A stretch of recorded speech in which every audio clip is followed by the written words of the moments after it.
challenging chapter we'll have today, the 9th chapter of the book of Yechezkel. So we continue with these fairly horrific visions that Yechezkel is getting about what's going to happen to the Jewish community in Yerushalayim. And this one, sort of particularly difficult these days. Vayikra va'aznai kol gadol. And God called to me in a loud voice, Lemor, and said as follows, Karvu kudot ha'ir.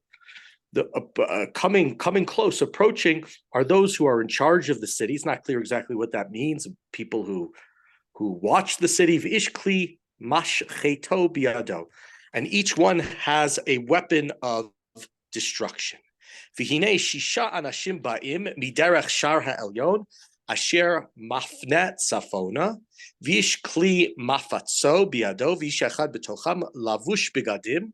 The keset hasofer b'motnav vayavo vayamdu etzel mizbach hanechosha, and six people came from the upper gate, the northern gate, which would make sense, of course. It's the northerns from Bavel, that the destruction of Jerusalem described in Yirmiyahu, and here described in the early chapters of Yechezkel as well. So this is where they're coming from. V'ishachad b'tocha, and there's one amongst them who's wearing linen clothing. And he's wearing a writing case, and they come forward and they stop at the bronze altar. Uchvod Elohei Yisrael na'ala.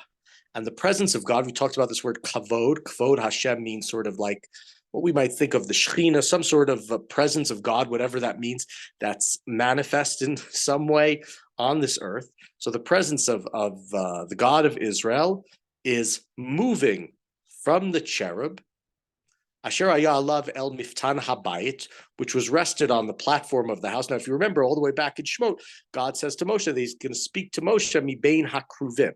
So God, in a sense, God's presence, how God communicates, whatever that means, with the prophets and with Moshe at the time is from, and God's presence is there, is between the cherubs. Okay, so now God is ascending from the cherubs. And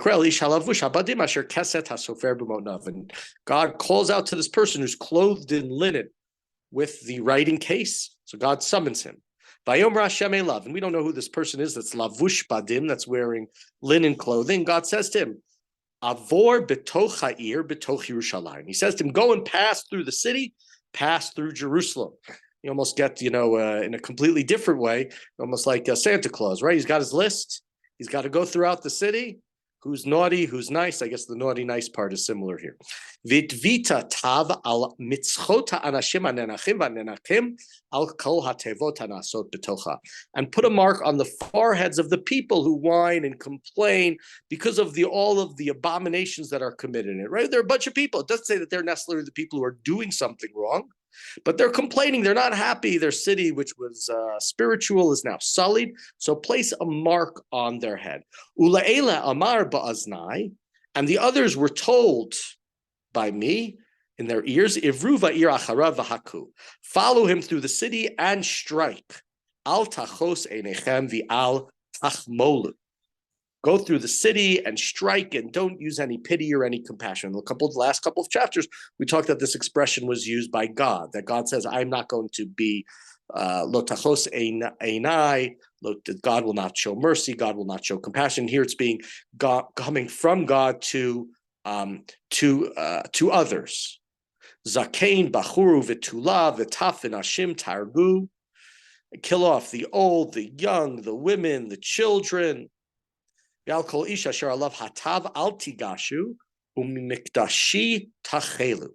people who have the mark, don't injure them. And God continues, start from my sanctuary, start from the mikdash, and begin with the killing with the elders who are in front of the house. Okay, so here God tells some sort of directions that Yechezkel is witnessing about destruction of people of Yerushalayim, men, women, children, people of all ages, all backgrounds, doesn't matter. And some people are not going to be killed, are the ones who have some sort of a placed on top of them. Just going back, that word placed on top of them, that mark is vihit vit tav. A tav sounds like the word tough. right? So place a tough, or maybe we would say like place an X. They're supposed to be marked, and those people won't be killed. And those who compare this chapter with the 10th plague, with the plague of Makat Bechorot, where, right, the Jews, in a sense, had a sign on their doorposts, and those were the people, the Jews were therefore not punished.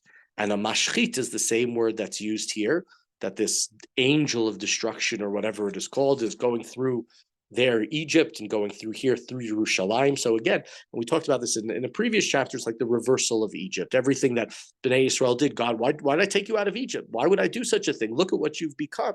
So we have the complete reversal of what happened in Egypt with the destruction of Jerusalem. That's one way of that some have understood the chapter. Let's continue from verse 7. Vayomer alehem, and say to the people, Tamu et habayit malu et hachatzerot chalim tzuu vayatzu v'yiku va'ir. And God said, defile the house and fill the courts with those who are killed, and go.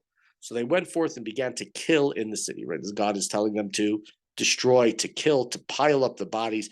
Vayhi kahakotam, and when they were out killing, but Ishar Ani, Yechezkel says, I was left myself. And again, this is not yet happening in reality. This is happening in a dream that Yechezkel, or whatever it is, a dream we'll call it, that Yechezkel is having, this vision of God.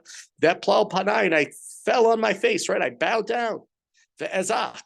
And I said, and interestingly here, right, we've talked about over the first number of chapters, how Yechezkel is sort of passive.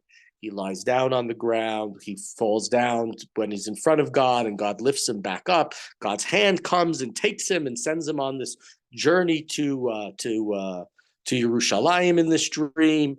Going back, what was that, in chapter 5 or 6? I'm a little tired after coming home from the rally. So here Yechezkel is much more active. He falls down on the ground. He cries out to God, and he says, "V'omar," in the middle of verse 8, "Aha Adonai Elohim, hamashchit atat kol she'erit Yisrael, b'shofchecha et chamatcha al Yerushalayim." He says, "God, King, right, King of sovereign King is what it says here. Are you going to kill all of the remnant of Israel? You're going to pour out your fury on all of Jerusalem?" Vayomer Elai, and God says to me, "Avon Beit Yisrael v'Yehuda gadol b'ma'od ma'od."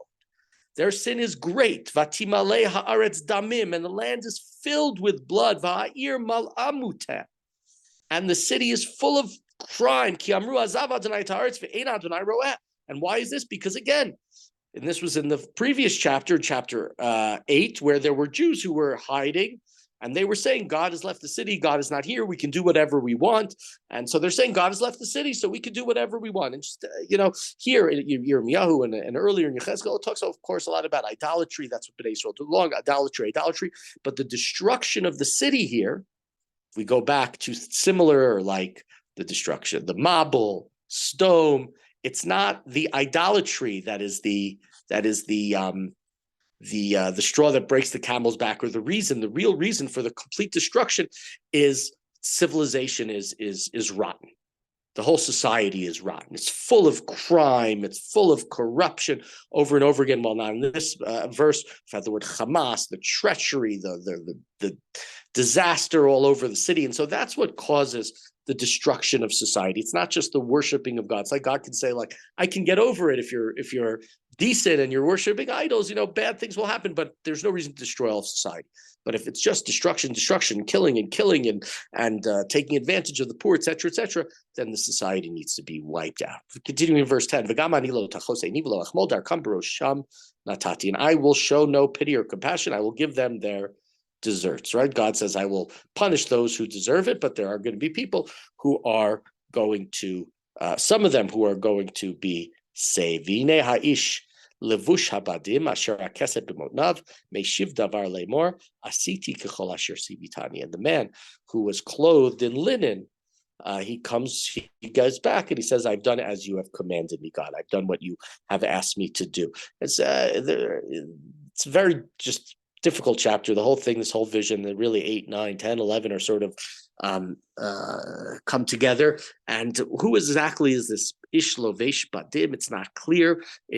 Think about it in terms of the Kohen Gadol, who, if you've ever seen, sort of the recreated pictures or different things, he's wearing gold and he's got a big turban and there's a lot of blue and purple in his clothing, which is like the regal royal colors. On Yom HaKippurim, he just wears his linen garments. And he's going there to save Bnei Israel. That's what he's doing. He's the star of the show on Yom Kippur, according to the Torah, the Kohen Gadol, the high priest, and he's supposed to intervene and save Bnei Israel. So there's this ironic twist here as well, that the person who's wearing the Lovesh Badim, who's wearing the linen clothing, is not coming to save Bnei Israel, but he is acting as the destroyer. And so I think it's a lot about this this reversal. Right? We have the comparisons to Yetziat Mitzrayim, seemingly, but here Bnei Israel are on the receiving end. They're the ones not being saved, but generally they're the ones who are being killed, and the vision and the image of the person who saves them on Yom Kippurim, he's not there. He's doing just the opposite. So God is supposed to protect them, I think, is sort of manifest or embodied in this person who's wearing the linen clothing, and thus we have yet here another chapter. We're still at the point of destruction. Yechezkel here, presumably the year 591 or 592, is being told what's going to happen in just a handful of years in Yerushalayim.